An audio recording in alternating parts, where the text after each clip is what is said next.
बिस्मिल्लाहिर्रहमानिर्रहीम। अस्सलामु अलैकुम। एक्सप्रेस स्पोर्ट्स पेज में मिर्ज़ा इकबाल बेग एक्सप्रेस न्यूज़ के नाजरीन को खुश आमदीद कहता है। अब क्रिकेट ही क्रिकेट आ रही है, पाकिस्तान वर्सेस न्यूजीलैंड, फिर उसके बाद पाकिस्तानी क्रिकेट टीम इंग्लैंड रवाना हो जाएगी, जहां वो 5 T20 पर मुश्तमिल मैचों पर सीरीज़ में हिस्सा लेगी। फिर वहां से आयरलैंड जाएगी जहां 3 T20 होंगे, और फिर उसके बाद पाकिस्तानी क्रिकेट टीम जो है वो रवाना हो जाएगी अमेरिका, जहां पर के पाकिस्तान T20 वर्ल्ड कप के मैचेस खेलेगा। और सबसे अहम मुकाबला पाकिस्तान का भारत के खिलाफ 9 जून को न्यूयॉर्क में है। और T20 वर्ल्ड कप के मैचेस जो हैं वो अमेरिका और उसके अलावा वेस्ट इंडीज़ में खेले जाएंगे।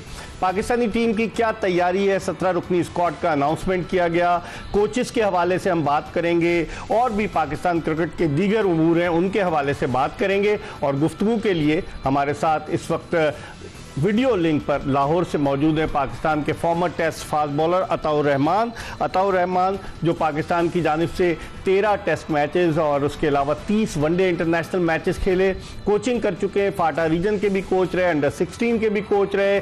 और अताउर रहमान उस दौर में फास्ट बॉलर्स में थे जब पाकिस्तानी टीम में वसीम अकरम वगैरह शामिल थे। अताउर रहमान का खासा तजुर्बा है, इनसे हम बात करेंगे। लेकिन इससे पहले कि हम अताउर रहमान से गुफ्तगू के सिलसिले का आगाज़ करें, क्रिकेट के हवाले से पहले आपको एक पैकेज दिखाते हैं। जी, पैकेज आपने मुलाहिजा किया और गुफ्तगू के सिलसिले का आगाज़ करते हैं अताउर रहमान से। अस्सलाम वालेकुम अताउर रहमान साहब। वालेकुम सलाम इकबाल भाई, ठीक ठाक है आप? मैं बिल्कुल ठीक हूँ। ये बताएं कि अब आप इंग्लैंड से बाकायदा वापस पाकिस्तान आ गए था? जी इकबाल भाई, मैं इधर आ गया पाकिस्तान में। मेरा बड़ा दिल करता है कि मैं पाकिस्तान के लिए कुछ करूँ। तो मेरा कोचिंग मेरा पैशन है, तो मेरा बड़ा दिल करता था क्योंकि मैं 25 साल गुजार दिए इंग्लैंड में। तो मैं जो मेरे पास तजर्बा है, मैं चाहता हूँ कि मैं अपने यंगस्टरों के पाकिस्तान में जो यंगस्टर उनको ट्रांसफर करूँ। लेकिन आप जब आपको तो कई चेयरमैन से आपकी मुलाकात हुई, कहीं आपको कोई इतना इंपॉर्टेंट असाइनमेंट नहीं मिला, इसकी क्या वजह समझते? हर कोई आपसे कहता था कि हम आपको असाइनमेंट देंगे, क्यों नहीं मिला आपको?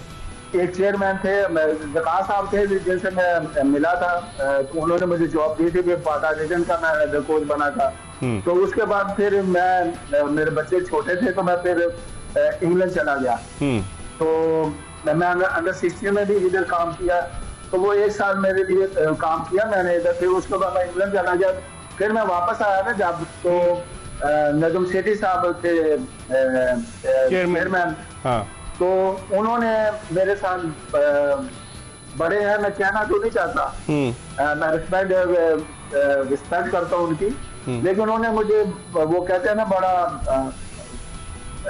अच्छा मेरे साथ सलूक नहीं किया। 3 से 4 घंटे उन्होंने मुझे बाहर बिठाया। तो फिर मुझे 1 साल तक मैं इधर उनकी मिन्नतें करता था। मैं मिन्नतें क्या करनी है, हमने क्रिकेट खेली हुई है, तो हमारे साथ जो, क्योंकि चेयरमैन क्रिकेट बोर्ड का होता है, ये किसी और का नहीं होता, तो क्रिकेटर ने चेयरमैन के पास ही जाना होता है। तो इनको ये नहीं है, ये लोग समझते नहीं है, इनको सीधे जब चेयरमैन की चेयरमैनशिप मिलती है ना, तो ये इनकी आंखें पता नहीं क्या हो जाती है। हालांकि ये हमारे चेयरमैन है, हमने इनको जाके बताना होता है कि जब ये सीट पे आते हैं तो ये सीनियर प्लेयर को बुलाते हैं ना, तो फिर किसी और को बुला दिया करें, तो क्रिकेटर की जो प्रॉब्लम होती है तो वो चेयरमैन भी सॉल्व करता है। ठीक, लेकिन अता मैं आपसे एक सवाल करूंगा, कहीं इसकी बुनियादी वजह ये तो नहीं कि जस्टिस मलिक कय्यूम रिपोर्ट में आपका नाम था इसलिए वो थोड़ा रिलक्टेंट थे, थोड़ा हिचकिचा रहे थे, ये भी वजह थी? आप क्लियर हो गए थे, या क्या वजूहात क्या थी आप समझते हैं इसके पीछे? नहीं इकबाल भाई, सबसे पहले तो ये मैं बता दूं कि जस्टिस कय्यूम की रिपोर्ट में मेरा मुझ पर बैन लगा था, वो मेरे बयान बदलने पे लगा था। अच्छा। फिर ICC ने मुझे क्लियर किया है। अच्छा। 2007 में। उसके बाद मैं फिर जब विकास साहब आए थे तो मैं फाटा रीजन का हेड कोच उन्होंने मुझे लगाया। फिर ये इनके सेठी साहब की ना वो पर्सनल ग्रज थी मेरे साथ, क्योंकि मैंने टीवी पे उनके बारे में कहा था कि जब हमने क्रिकेट प्रोफेशनल खेली है, हमने कोई सिफारिशी क्रिकेटर नहीं थे हम। तो जब आप क्रिकेटर को 12-4 घंटे बैठाएंगे तो मैं क्या करूंगा? मैं एज ए क्रिकेटर मैं कह रहा हूँ तो मेरे अंदर भी कुछ था, तो मैंने बोल दिया टीवी में जाकर ये ऐसे चेयरमैन। आप पाकिस्तान के लिए खेलें, उस दौर में खेलें जब वसीम अकरम वगैरह पाकिस्तानी टीम में शामिल थे और उस वक्त बड़ा कंपटीशन था। फिर आपके बाद शुएब अख्तर भी आ गए, वक़ार यूनुस भी उस दौर में शामिल है। लेकिन और आप वाकई में अपनी मेहनत से आए, फैसलाबाद के नज़दीक जो गाँव है समुंदरी, वहाँ से आप आए और फिर आपने लाहौर में क्रिकेट खेली। आपके भाई तारिक महमूद भी जो है वो पाकिस्तान अंडर-19 टीम में सेलेक्ट हुए। इसमें कोई शक नहीं कि आप बगैर सिफारिश के आए। लेकिन अब आप क्या समझते हैं, अगर मैं अब आपसे पूछूं, जो कोचेस पाकिस्तानी टीम के साथ लगाए गए हैं, अब मोहम्मद यूसुफ जो थे वो हेड कोच थे पाकिस्तान अंडर-19 के, अब सेलेक्टर बन गए। कोचेस के क्राइटेरिया से आप मुतमईन हैं कि जो कोचेस लगाए जा रहे हैं पाकिस्तान में, कोचेस जो हैं लोग ये कहते हैं कि सिफारिश की बुनियाद पर लगाए जा रहे हैं, आपकी क्या राय है? देखिए इकबाल भाई, यूसुफ हो या जस्टिक्लाइन मुश्ताक हो, हम बाहर ये चेयरमैन की स्वाबदीद है तो वो किसको लगाते हैं। लेकिन इन्होंने जो क्रिकेट खेली है, क्रिकेट में इनका कोई जो आप नहीं है, इन्होंने ग्रेट प्लेयर हुआ है मोहम्मद यूसुफ, स्क्लाइन ग्रेट बॉलर हुआ है, और दूसरे भी मुश्ताक अहमद है, मुश्ताक अहमद है, इसमें उन्होंने बड़ा खिदमत की है, वर्ल्ड कप जितवाया पाकिस्तान को। जो कोचिंग है ना, वो एक ये कर रहे हैं कोचिंग, लेकिन वो उसका रिजल्ट नहीं आ रहा है इनसे। तो कहीं ना कहीं क्योंकि हमारे सिस्टम में खराबी है, क्योंकि एक मेन वजह यह है कि वो किसी प्लेयर पे भी काम करते हैं ना, तो वो एक उनकी प्रोफाइल बनाते हैं, फिर जब नया वो चेयरमैन आता है वो सेटअप करते हैं प्रोग्राम के, हमने इस तरह प्लेयर प्रोड्यूस करने हैं, और उसके बाद चेयरमैन आप देखेंगे इस साल में 3 चेयरमैन चेंज हुए हैं। तो वो इससे आपका पूरा सिस्टम तबाह हो जाता है। तो आप किसी क्रिटिसाइज नहीं कर सकते या किसी को ब्लेम नहीं कर सकते कि इन्होंने काम अच्छा नहीं। हाँ, उसको 1 साल दें, उसके बाद उसको देखें कि इन्होंने प्लेयर प्रोड्यूस किया है, अगर नहीं किए तो उनको फारिग कर दें। लेकिन हफीज को भी तो उन्होंने डायरेक्टर बना दिया था, जिनको कोचिंग का इतना एक्सपीरियंस नहीं था। आप क्या समझते हैं, पाकिस्तान में हेड कोच, अभी तो हेड कोच अजहर महमूद को आर्जी तौर पर बनाया, उनका बड़ा तजुर्बा है, वो कोचिंग कर चुके हैं। आपकी क्या राय है कि कोचिंग में, वही मैं दोबारा अपने उसी सवाल की तरफ आता हूं कि कोचिंग के लिए, कोचेस के सिलेक्शन के लिए क्या क्राइटेरिया क्या होना चाहिए था? देखिए इकबाल भाई, सबसे पहले कि आप देखें कि जब आप किसी को जॉब देते हैं ना, तो पहले इनका ये अखबार में एडवर्टाइज करते हैं कि जी हमें लेवल 3 चाहिए, लेवल 4 चाहिए, जिसका इंटरनेशनल लेवल का भी तजर्बा हो और डोमेस्टिक क्रिकेट का भी हो। तो हमारे यहाँ ये क्राइटेरिया सिर्फ अखबारों तक रह जाता है। ठीक है, जब जॉबें देते हैं, जब किसी को जॉब देते हैं तो वो क्राइटेरिया खत्म हो जाता है। हम इस वजह से कई ऐसे कोचेज भी हुए हैं कि उनको उस एलिजिबल नहीं थे उस जॉब के, लेकिन उन्हें वो जॉबें दे दी गई। इस तरह मोहम्मद हफीज, इसने कोचिंग नहीं की थी, तो इसको चाहिए था, क्योंकि एक ये समझते कि मैं कप्तान हूँ, तो कप्तान था, ठीक है, आपने अच्छी क्रिकेट खेली है, नो डाउट, लेकिन क्रिकेट का जब आपको तजर्बा ही नहीं तो आपने कोचिंग क्यों लिया? पहले आप कोचिंग करें ग्राउंड लेवल पे, फिर आप उसके तरक्की करते, फिर आपको पता होता है कि प्लेयर के साथ किस तरह कम्युनिकेशन करनी है, प्लेयर से कैसे हमने परफॉर्मेंस लेनी है। सही।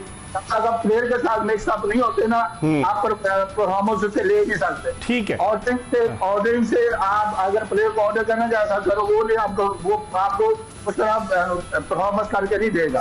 सही, ठीक है। अता आप हमारे साथ रहिएगा, हम एक ब्रेक ले रहे हैं। अता ने जिक्र किया कि वोट्स का, तो इस्लामाबाद क्रिकेट एसोसिएशन में 28 क्लबों को जो है आउट कर दिया गया है और उस पर भी वो एहतजाज कर रहे हैं। उन्होंने अपील की है पाकिस्तान क्रिकेट बोर्ड के चेयरमैन मोहसिन नकवी साहब से, जुनैद अख्तर जिनको कि एडहॉक का बनाया गया था और टीम की कारकर्दगी अच्छी रही थी, लेकिन 28 क्लब जो है वो एक साथ जो है उनको निकाल दिया जा रहा है, तो उस पर भी वो एहतजाज करें। इस पर हम मजीद बात करेंगे। हम एक्सप्रेस स्पोर्ट्स पेज में एक ब्रेक ले रहे हैं और ब्रेक के बाद पाकिस्तान के former test fast bowler Ataur Rahman जो वीडियो लिंक पर हमारे साथ मौजूद हैं, उनसे बात करेंगे, और पाकिस्तान के स्पोर्ट्स एंकर, स्पोर्ट्स जर्नलिस्ट हाफिज़ मोहम्मद इमरान को भी ऑनलाइन लेंगे और उनसे भी बात करेंगे। कहीं जाएगा नहीं, हमारा इंतज़ार कीजिएगा।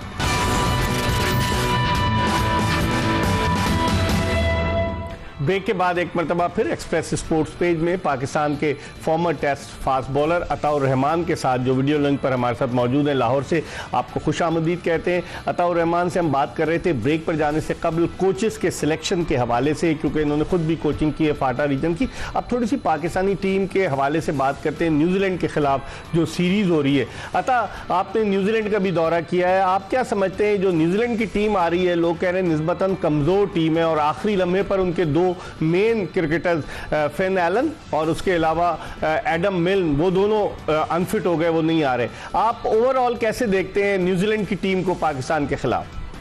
इकबाल भाई, न्यूजीलैंड ने जैसी भी टीम भेजी है, लेकिन हमें उनके खिलाफ अपनी पूरी स्ट्रेंथ के साथ खेलना चाहिए। मैं ये भी सुनने में आ रहा है कि हमारे जो नए प्लेयर हैं उनको चांस मिलना चाहिए। नहीं, क्योंकि आपने करनी है वर्ल्ड कप की तैयारी, क्योंकि आपके पास टीम ही नहीं है। क्योंकि हमारी टीम 2 साल पहले बननी चाहिए थी, जो अब हम बना रहे हैं रिटायर प्लेयरों को साथ मिलकर। तो न्यूजीलैंड ने तो उनका सेटअप इतना अच्छा है कि उनके पास प्लेयर है उनकी जो रिप्लेसमेंट लेने के लिए।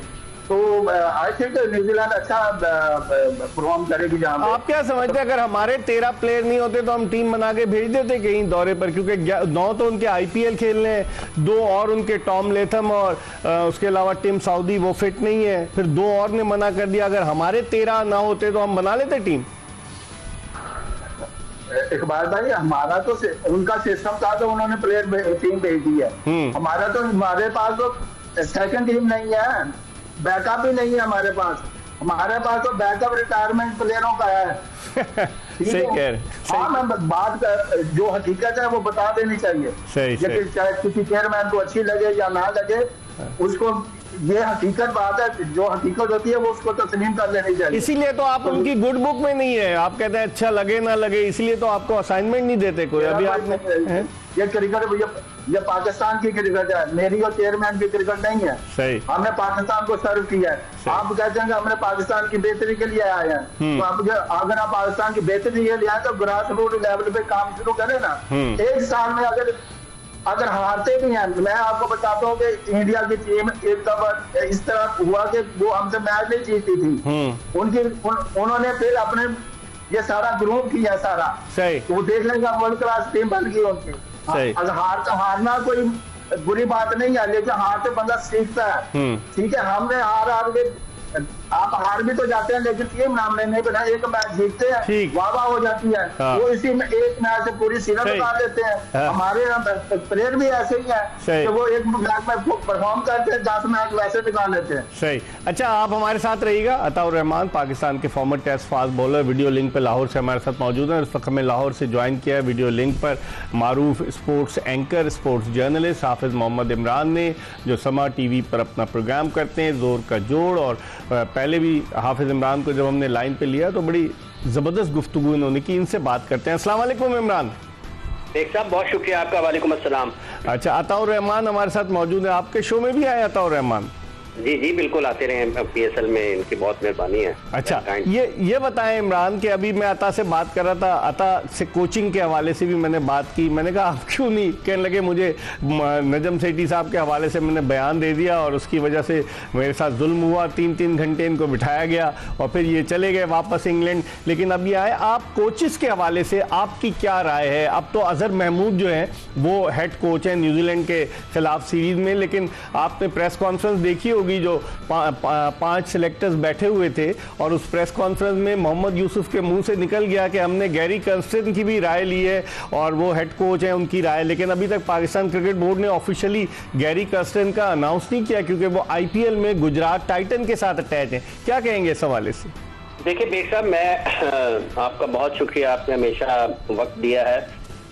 जैसे अता ये बता रहे थे कि इनको नजम सेठी के बयान देने के बाद इनके साथ बड़ा जुल्म हुआ है। एक दौर में इन्हें पाकिस्तान क्रिकेट टीम, पाकिस्तान की एक फाटा रीजन का कोच लगाया गया था और ये बगैर बताए इंग्लैंड वापस चले गए थे। अच्छा, हमें पूरा बयान करना चाहिए या फिर नहीं करना चाहिए? पहली बात। आपकी तरफ आता हूँ, अता पहले इनको मुकम्मल कर दे तो बात आपका मौक़िफ़ भी लूंगा। जी इमरान। दूसरी बात यह है कि क्रिकेटर्स पर अगर कोई जुल्म होता है तो उसमें सबसे बड़ा किरदार क्रिकेटर्स का, उसके साथ ही क्रिकेटर्स का ही होता है। सही। सबसे बड़ा जो जालिम है इस मुल्क में क्रिकेट के लिए कोई तो वो क्रिकेटर है। सही। अब आप आगे आ जाएं कि पाकिस्तान के रिटायर्ड प्लेयर्स या पाकिस्तान का जो मौजूदा निजाम है क्रिकेट का, अगर आज पाकिस्तान में प्लेयर्स नहीं है तो इसके जिम्मेदार मिर्जा इकबाल बेग या हाफिज इमरान या कोई और तो नहीं है। इसके जिम्मेदार वो लोग हैं जो गुज़िश्ता 4-5 बरस से पाकिस्तान की क्रिकेट को चला रहे हैं। वो ना तो मैं चला रहा हूँ ना आप चला रहे हैं। सही। तो लोगों को सच बता, ये तो सबको नजर आ रहा है कि रिटायर्ड प्लेयर वापस आ गए हैं। हाँ। ये तो कोई किसी से ढकी छुपी तो नहीं है। सही। सवाल ये है कि क्यों आए हैं, किसकी वजह से आए हैं, कौम को ये बताएं। पाकिस्तान की क्रिकेट जो है वो समंदर में गर्क हो रही है। ये क्रिकेटर्स एक दूसरे की जो कमरे खुजाते रहते हैं ना, उसकी वजह से पाकिस्तान की क्रिकेट आज इस नहज पर पहुंची है कि हमें रिटायर्ड प्लेयर्स को वापस लाना पड़ रहा है। ये खैर आपका भी सवाल था कि ये पाकिस्तान के पास अगर 13 प्लेयर ना आते तो हम एक प्लेयर हमारी टीम में से चला जाए, हमारी टीम नहीं बनती। 15 प्लेयर तो बड़ी दूर की बात है। नसीम शाह की एग्जांपल ले लें, 2019 के ताजा मिसालें जैसा आपने कहा है, शाहीन आफरीदी अनफिट हुए, हमें नए बॉल का बॉलर नहीं मिल रहा। नसीम शाह अनफिट हुए, हमारी जो है ना वो लंका जो है वो ढह गई। अब हमारे यहाँ पर बाबर आजम अगर 2 मैच के लिए बाहर बैठे, हमें समझ नहीं आएगा कि हमने क्या करना है। तो ये जिम्मेदारी बेग साहब ना मेरे ऊपर आयद होती है, ना किसी और के ऊपर आयद होती है, ना आप पर, ये क्रिकेटर्स पर आयद होती है। तो उनको उन चेहरों को सामने लाएं जो 5 साल से पाकिस्तान की क्रिकेट को चला रहे हैं। कौन है वो? कौन था पाकिस्तान का डायरेक्टर डोमेस्टिक, कौन था पाकिस्तान की नेशनल क्रिकेट अकेडमी का डायरेक्टर, कौन था पाकिस्तान टीम का हेड कोच, कौन था पाकिस्तान की जूनियर टीम का हेड कोच, कौन था पाकिस्तान की सीनियर टीम का चीफ सिलेक्टर, कौन था पाकिस्तान की जूनियर टीम का चीफ सिलेक्टर। और इस वक्त जो पाकिस्तान क्रिकेट पर जुल्म होने की इब्तिदा हुई, अल्लाह करे कि इस शहर में से खैर बरामद हो जाए। ये जो सिलेक्शन कमेटी बनाई है और जिस तरीके से ये सिलेक्शन कमेटी इसी पर मैं आ रहा था आपकी राय लेने के लिए कि बिलाल अफजल साहब तो फाइनेंस के आदमी है, उनको डेटा एनालिस्ट बना दिया। और सोने पे सुहागा ये कि जब टीम का ऐलान होता है, हमने पहले ही कहा था कि वहाब रियाज का अगर ये ऐलान करेंगे एज अ चीफ सिलेक्टर तो शोर मच जाएगा, क्योंकि यूसुफ ने 90 टेस्ट मैचेस खेले, 77 टेस्ट मैचेस असद शफीक ने खेले, 45-46 टेस्ट मैचेस अब्दुल रज़ाक ने खेले, शोर मच जाएगा। वहाब रियाज ने सिर्फ 27 test match, 91 one day international matches और 36 T20 खेले। तो आप समझते हैं, और फिर उन्होंने टीम का ऐलान किया। और मैं देखता हूं कि पाकिस्तान का एक साबिक कप्तान मोहम्मद यूसुफ नौकरी के चक्कर में उनके बाएं जानिब बैठा हुआ सर हिला रहा था। आप समझते हैं ये जुल्म नहीं हुआ?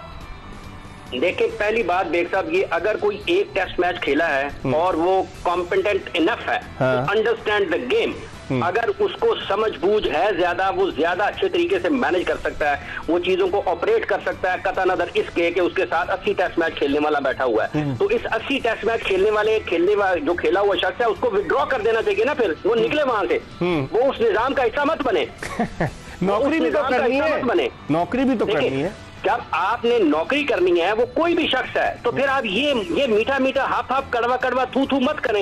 ये कौम को सच बताएं। आप साथ बैठे हुए हैं, आप कैसे इन सब चेहरों को याद रखें। बेग साहब जो सिलेक्शन कमेटी का हिस्सा है, इन सब चेहरों को याद रहे जिन्होंने ये कहा है कि पाकिस्तान की क्रिकेट में अगर चीफ सिलेक्टर ना हो तो उसका कोई फर्क नहीं पड़ता। इसका मतलब ये है कि पाकिस्तान क्रिकेट टीम का कप्तान भी कोई नहीं होना चाहिए। वहां पर भी वो कह जी मेरे से ज्यादा टेस्ट मैच इसने खेले हुए, मैं इसके मातहत काम नहीं करूंगा। ये कौन सा? ये वही लोग हैं जो पाकिस्तान में जब इनको क्रिकेट शुरू करते हैं उस वक्त इनकी ईगो कहां पर होती है। जब ये क्लब का मैच खेलने के लिए भी 10-10 घंटे इंतजार करते हैं। ये इस मुल्क ने इनको नाम दिया है, इस क्रिकेट ने इनको दिया है। ये क्यों बिगर दन का गेम है? क्यों अपने आप को खेल से ज्यादा समझते हैं? इस पे मजीद मैं आपसे बात करूंगा और ब्रेक की तरफ बढ़ा। जब ब्रेक के बाद वापस आऊंगा तो अता और रहमान से पूछूंगा, आप लाइन पे रहिएगा इमरान। अता से पूछूंगा कि ये क्यों छोड़कर चले गए थे, क्या ये इल्जाम दुरुस्त है या नहीं। और अता से ये पूछूंगा, जिस तरह हाफिज इमरान कह रहे थे कि इस घर को आग लग गई, घर के चिराग से क्रिकेटर ही क्रिकेटर की तबाही के जिम्मेदार हैं। इस पर बात करेंगे, एक ब्रेक ले रहे हैं और ब्रेक के बाद दोबारा जल्दी आपको ज्वाइन करें।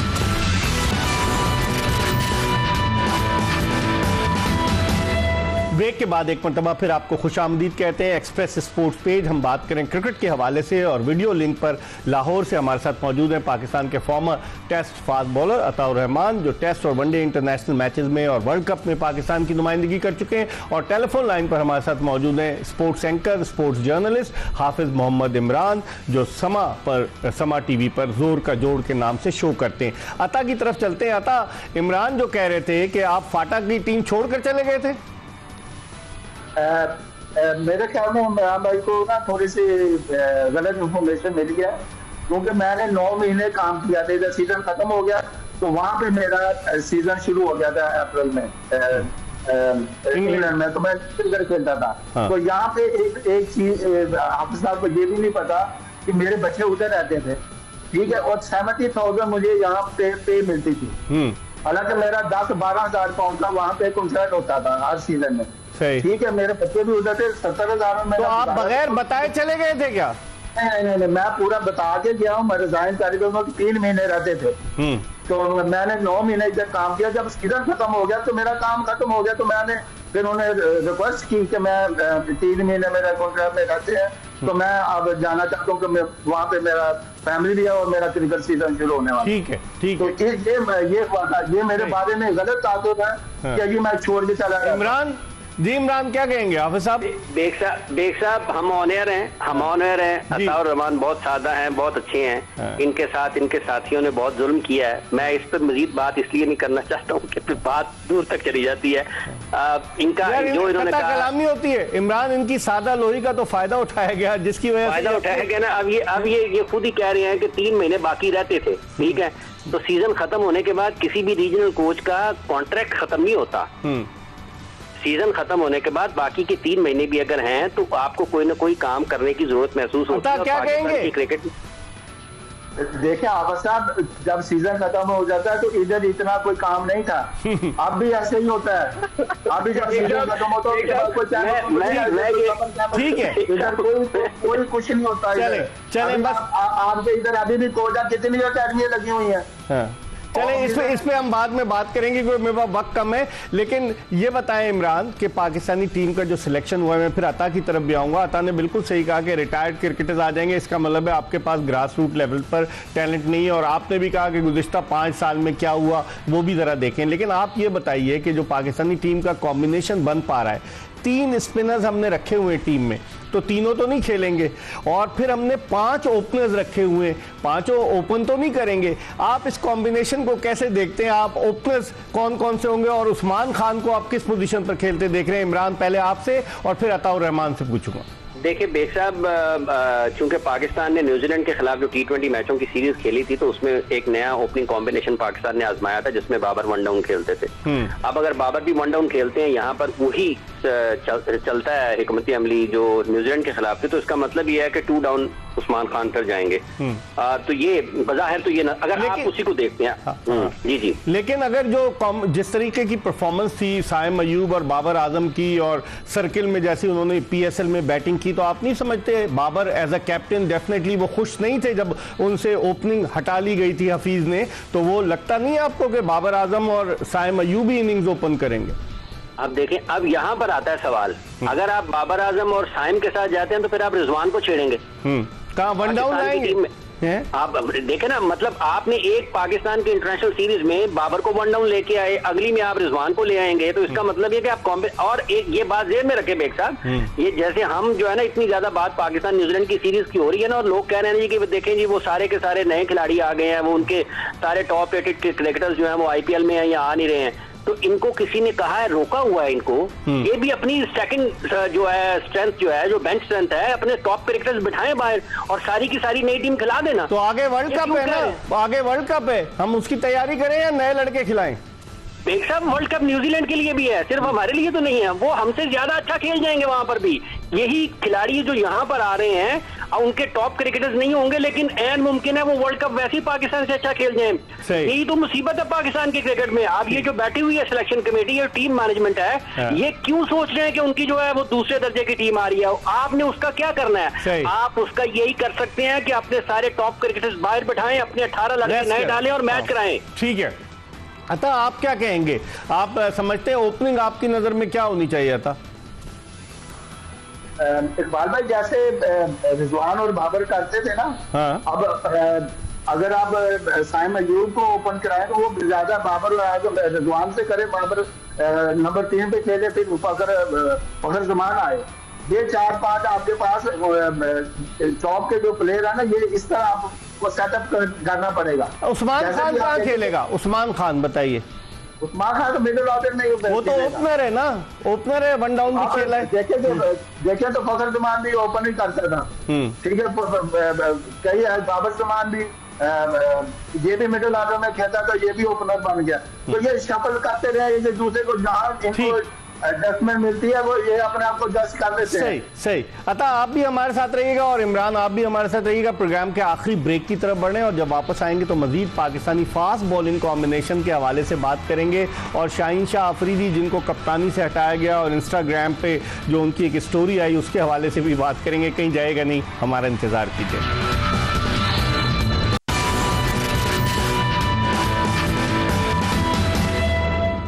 ब्रेक के बाद एक मरतबा फिर पाकिस्तान के former test fast bowler Ataur Rahman और sports anchor sports journalist Hafiz Mohammad Imran के साथ आपको शो में खुश आमदीद कहते हैं। ब्रेक पर जाने से कबल हम पाकिस्तान की बैटिंग के हवाले से बात कर रहे थे, अब चंद मिनट बाकी रह गए। इमरान पहले आपसे पूछता हूँ मिडिल ऑर्डर का क्या होगा? आपके पास तो इफ्तिखार अहमद ही है जो रिकग्नाइज मिडिल ऑर्डर बैट्समैन है, और आपके पास कौन, क्या शफलिंग करते रहेंगे हम इमरान मिडिल ऑर्डर में? देखिए बेग साहब, दो तीन जो आपको सामने नजर आती है ना, एक ये है कि बाबर रिजवान ओपन करेंगे तो उसके साथ आप नीचे जाएंगे साइम और रिजवान। साइम और बाबर आप नहीं समझते? हाँ। सर्किल का जिस तरह से इस्तेमाल करते हैं इनका कॉम्बिनेशन ज्यादा बेहतर रहेगा पीएसएल को देखते हुए। इनको किसी एक को छेड़ना ना, पाकिस्तान का मसला ओपनिंग था नहीं, पाकिस्तान का मसला था मिडिल ऑर्डर, और उसमें उन क्रिकेटर्स ने जो पाकिस्तान के क्रिकेट के सबसे ज्यादा जिनको दुख है, जो सबसे ज्यादा गमख्वार है, वो 5 साल से उनसे पूछे उन्होंने क्या किया 5 साल में। आज आके पाकिस्तान के पास बचता है जी के आजम खान आ जाएंगे। ठीक है, आजम खान की अगर आप परफॉर्मेंस देखें इंटरनेशनल लेवल पर 8 T20 मैचेस खेले, 29 रन हैं उनके। डोमेस्टिक में या लीग्स में, जो प्राइवेट लीग में बहुत अच्छा परफॉर्म करते हैं। आप नहीं समझते कि इंटरनेशनल लेवल पर अब उनको अपने मयार को बेहतर करना होगा, वरना वो टीम में नहीं रहेंगे फिर? देखिए वो उनको अटैक करते हैं जब वो इंटरनेशनल क्रिकेट खेलते हैं ना, तो उनका जो कंफर्ट जोन नहीं है ना, जिसमें वो कंफर्टेबल नहीं होते, बॉलर्स उनको उस जगह पर अटैक करते हैं। यही मसला इफ्तिखार अहमद का भी है, वो उस जोन में उनको अटैक करती है मुखालिफ बॉलिंग, जहां पर उनके लिए रन्स बनाना मुश्किल होता है। तो ये जो 4-5 साल में जिन लोगों ने पाकिस्तान की टीम के साथ काम किया ना, उनसे पूछा जाए कि इस खामी को किसने दूर करना था, तो पाकिस्तान के पास मिडिल ऑर्डर में जो ऑप्शन है बेग साहब, वो सीधा नजर आता है कि फखर आ जाएंगे, आजम आ जाएंगे और इफ्तिखार आ जाएंगे। यही है, इन्हीं के ऊपर पाकिस्तान ने, ये ऊपर कुछ कर लेंगे, बाबर को 1 डाउन कर दें या रिजवान को 1 डाउन कर दें या साइम को ऊपर कर दें, तो ये नंबर 3 नंबर 4 पे उस्मान और उसके बाद ये फखर और सारे लोग आ जाएंगे। ऐसे पाकिस्तान की बैटिंग चलनी है। बिल्कुल। अता आप क्या कहेंगे, आपकी क्या राय है? जिस तरह हाफिज साहब कह रहे हैं कि इनको जवाब देना चाहिए, तो हाफिज साहब इनसे कौन जवाब देगा? जो 4-5 साल से आप कह रहे हैं कि ये कोचिंग कर रहे हैं, तो इनसे जवाब किसने लेना है? भाई एक्सक्यूज इस मुल्क में एक्सक्यूज ही रह गए हैं, जवाब किसी ने अभी तक किसी को नहीं दिया। अपने जो भी करते हैं अपना काम पूरा करके साइड पे हो जाते हैं। लेकिन आपने सुना नहीं हाफिज साहब को कि कहा तो ये जा रहा था कि वहाब रियाज डायरेक्टर बनना चाहते थे, वो नहीं बने। तो अब अगर वहाब रियाज बाद में जवाब देंगे, वो पहले भी उस सिलेक्शन कमेटी के चेयरमैन थे जो ऑस्ट्रेलिया में टेस्ट सीरीज आ रही, न्यूजीलैंड में T20 सीरीज आ रही, अब वो गैर एलानिया चीफ सेलेक्टर हैं, तो जवाब उनको नहीं देना होगा बाद में? नहीं, जब आप ये काम किनका है? आप लोगों का है ना। आप लोग इनसे पूछे कि हाँ जी, आपने चेयरमैन से पूछे, बता के सामने बताया ना कि हाँ जी चेयरमैन साहब आपने ये काम किया, आपने इन लोगों को अपॉइंट किया, इनके परफॉर्मेंस ये है, तो ये चेयरमैन का काम है ना उनको चेंज करना। ठीक, ये चेयरमैन का काम नहीं है कि दोबारा उन पर इंतजार करना। सही। जब आप प्लेयर अगर परफॉर्म नहीं करता तो उसको टीम से निकाल देते हैं ना। ठीक है, तो इनको भी निकाल दें, आप समझ रहे हैं परफॉर्म ना करें। अच्छा इमरान, आप ये बताइए कि जिस तरह अता कह रहे हैं कि वो लोग कहते हैं कि ट्रस्टेड आदमी है, क्योंकि वहाँ कैबिनेट में भी रहे थे, निगरां काबीना में भी वहाब रियाज, फिर निगरां काबीना में होते हुए वो जो थे वो चीफ सेलेक्टर भी बन गए, निगरां काबीना में होते हुए वो एक्सपर्ट भी बन गए PTV पर, और अब उसके बाद वो सब कुछ कर रहे हैं। तो आप समझते हैं कि पाकिस्तान में क्या 250 से ज्यादा जो टेस्ट क्रिकेटर्स टेस्ट क्रिकेट खेले हैं, क्या खत्म हो गए क्रिकेटर? कोई इतना कॉम्पिटेंट नहीं है? नहीं, एक बात वो है मुनीर न्याजी मरहूम याद आते हैं, कुछ उंजवी रामा औखियां सन, कुछ गलबे गमदा तौक भी सी, कुछ शहर के लोग भी जालिम सन, कुछ खानू मरंदा शौक भी सी। हाँ। ये जो है ना, ये ऐसा निजाम है जिसमें आप देखें कि एक वक्त आता है खिलाड़ी, एक वक्त था कि मिसबा को सब ओहदे दे दिए गए, चीफ सेलेक्टर एक वक्त आया, ठीक है, फिर एक वक्त आया कि मोहम्मद हफीज को दे दिए गए, एक वक्त आया कि अब सब कुछ जो है ना वहाब रियाज पाकिस्तान की क्रिकेट को चला रहे हैं। तो ये तो बिल्कुल ये अगर दुनिया में इतने ही पाकिस्तान में जो स्किल्ड लोग हो ना, मेंटली डेवलप हो और इतने ज्यादा शानदार दिमाग हो ना पाकिस्तान की क्रिकेट के कि एक बंदा 10 काम कर ले, तो पाकिस्तान की क्रिकेट का आज हाल ये ना हो कि मोहम्मद आमिर को 5 साल के बाद वापस लाना पड़े। हम जो है ना वो जमीन पर रिंग ना रहे हो। ये लोगों को बातें बुरी लगती हैं, ये जो क्रिकेटर्स बैठे होते हैं ना मुख्तलिफ जगहों पर टेलीविजन के ऊपर और इधर उधर, ये सबसे बड़े जिम्मेदार हैं पाकिस्तान की क्रिकेट के तबाही के, क्योंकि ये लोगों को सच और हकीकत नहीं बताते। ये अपने अपने दोस्तों को बचाते हैं। ये समझते हैं कि यार मैंने नाम लिया वो नाराज हो जाएगा, मैंने ये बात की ना वो उसको दुख पहुंचेगा, मैंने ये बात की तो वो तकलीफ में आएगा, वो कहेगा यार तूने मेरे बारे में बात कर दी है। ये एक दूसरे को बचाते हैं, क्रिकेट को नहीं बचाते हैं। अताउर रहमान तो देखे ना, वो तो खुल के बात कर रहे थे। इमरान आपका बहुत शुक्रिया, आपने वक्त दिया। अताउर रहमान आपका बहुत बहुत शुक्रिया, आप हमारे साथ रहे, आपको इंतजार भी करना पड़ा। इसके साथ ही एक्सप्रेस स्पोर्ट्स पेज की ये एपिसोड अपने इख्तिताम को पहुंची। इंशाल्लाह अगर जिंदगी ने वफा की तो अगले शो में फिर आपकी खिदमत में हाजिर होंगे। मिर्जा इकबाल बेग और एक्सप्रेस न्यूज की पूरी प्रोडक्शन टीम को इजाजत दीजिए। अल्लाह हाफिज।